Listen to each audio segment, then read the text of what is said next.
I guess the big story in our neck of the woods is Brian Colangelo. Yeah, the word is he's out. Don't know exactly which way they're going to go to replace him.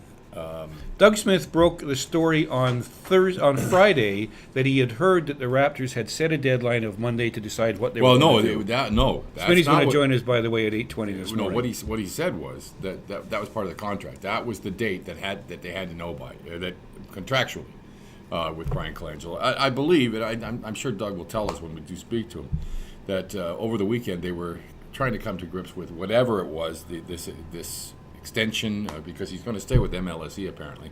And they are looking at Masai Ujiri, who was here as an assistant GM. And I'm not sure that's the way to go, to tell you the truth. He's the GM, he's the executive of the year in the NBA.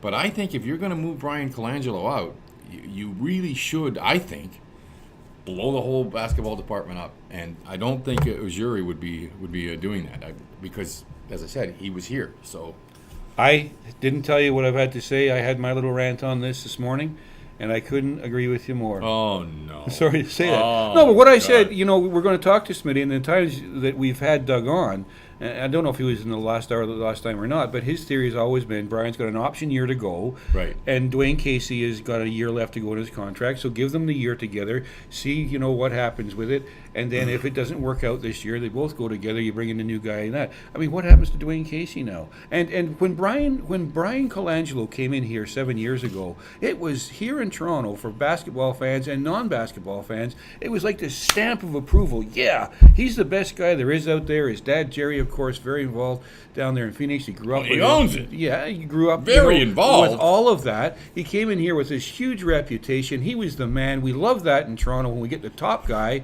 Now here we are, 7 years later. They're going to shuffle him off to give him a position. Hey, whoa. No, hold on. I'll say he's going to shuffle him off into a corporate position. They're going to bring in a guy who is what? His director of scouting.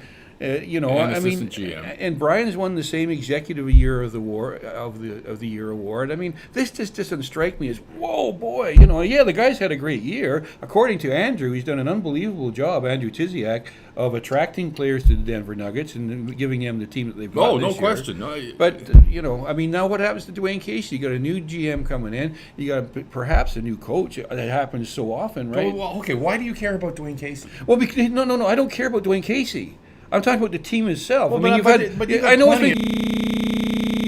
you've got a whole new system now with the team. You got to turn the whole thing around. But that's only really an issue, Brian. If it's like a week before training camp, I mean, and I'm one way, not one way or the other on Dwayne Casey. I think he probably does deserve another chance. But if whoever comes in decides to change, hey, that's Dwayne Casey's. That's how it works. We all know that. So I'm not saying one way or the other. I'm just saying that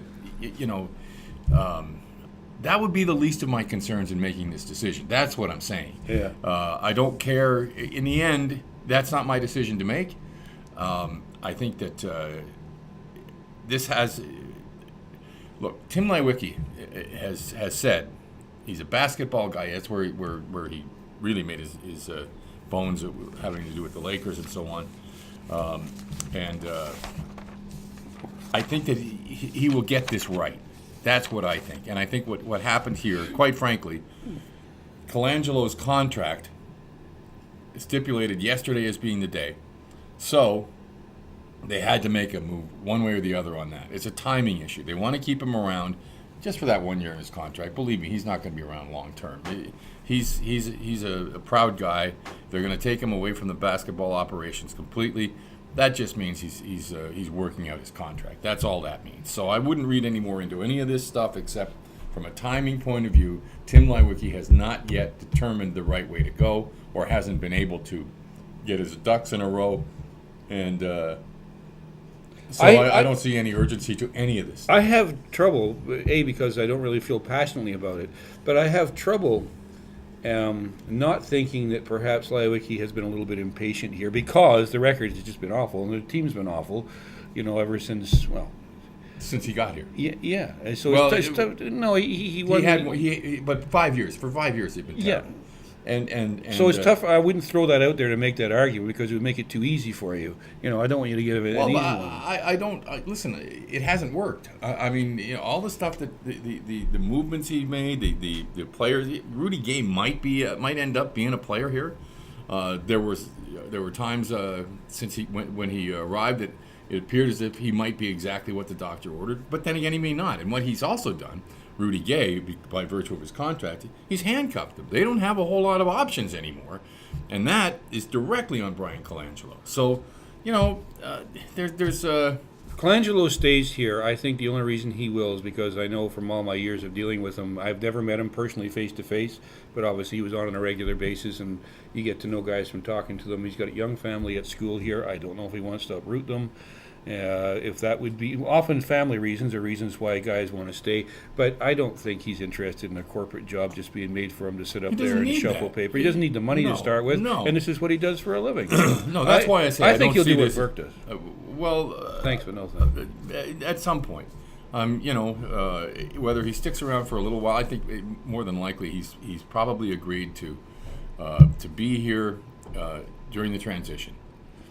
Whoever comes in, whether it's Ujiri or somebody else, I think the guy that I would be a little upset with is Ed Stefanski. If I'm Stefanski, yes. I'm upset because he's just as qualified to take over as anybody else, and apparently he's been overlooked in this. So that's a guy who I can see going, okay, I'm out, and with every reason to do just that. So I can see that, but as for the rest of it. The only thing that will accelerate the way this is going, the process, is if the Raptors win the lottery tonight, and if they win the lottery, Colangelo is representing them by the way. And if he wins the lottery, if they win the lottery, they have to keep the pick. As I understand it, it's got to be a top 3 pick. I think it's top 3 protected, and so then all of a sudden you have to have somebody in here to make that decision. But if not, they lose the pick. They don't have a first rounder. There's no real urgency at the draft. So that gives you plenty of time, Brian. There's a lot of time here. Oh, I'm not saying it doesn't give them plenty of time, but the guys are gone. They bring them back to camp. It's just a new system. Well, but again, it's tough to argue because you're going to say whatever the old system wasn't working. They lost 19 fucking games in a row. But it's not really about the system as far as I can see. It's about where they are in terms of their roster. There are some people who say, you know what, they're not that bad. They're set up to be players in the future, at least possibly a playoff team in the near future. I'm not sure I buy that yet. I certainly would like to see a lot more out of the point position. I think they need someone who can run an offense, and I don't think I've seen that yet. Defensively, for whatever reason, this team has always been rough. So there's a lot of work to be done, but there's not an awful lot of room to do it. If Ujiri comes here, it will be a tremendous selling job because believe me, this guy's going to have options. He doesn't have to come here, even though he's tied. He has had. Why would Denver let him go?